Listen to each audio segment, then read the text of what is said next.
Para naman sa mga balita sa labas ng bansa, Pope Francis pangungunahan naman ang canonization ng dalawang dating papa. At mahigit 100 na ang naging biktima ng ferry accident na naganap naman sa South Korea. Itong mga globalita ni Edwin Eusebio.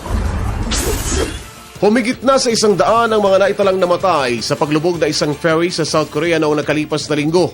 Higit pa sa 200 tao ang hinahanap at ipinapalagay ng mga namatay na rin dahil sa pagkakakulong sa loob ng 5 palapag na pampasaherong barko. Nakakuha pa ng may 17 bangkay mula sa Seawo Ferry at inaasang bibilis pa ang recovery dahil sa pagbuti ng kondisyon sa pinangyarihan ng trahedya. Sinabi ng Soccer Coast Guard na ang malakas na alon ng dagat ang sa retrieval at inaasahang kakalma ngayong araw. Dahil sa inaasahang aabot sa 300 ang bilang ng mga nasawi, ang aksidenteng ito ang itinuturing ngayon na worst ferry disaster sa SOCOR sa nakalipas na 2 dekada. Arestado na ang kapitan ng barko, ang isang third mate at isa pang crew dahil sa pag-abandona sa kanilang mga pasahero ng nangyaring trahedya.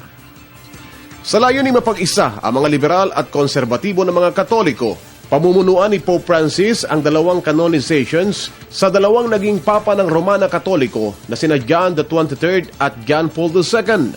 Ang mga katagang Saint Now ang isinisigaw noon pa man ng mga tigasunod ni Pope John Paul II sa pulang pagkamatay niya noong pang 2005. 6 na taon makalipas ang pagaling sa sakit ng isang babaeng Costa Rican na itinuring na ikalawang milagro ni Pope John Paul II, nais na ng mga tigasunod nito na gawin siyang santo. Ang tugon ni Pope Francis, kailan gustong isakatuparan nito? Kasabay na din papaano naman si Pope John XXIII. Tugon ng mga Jesuit priests, kailangan pa ng ilang milagro sa ngalan nito para maging santo.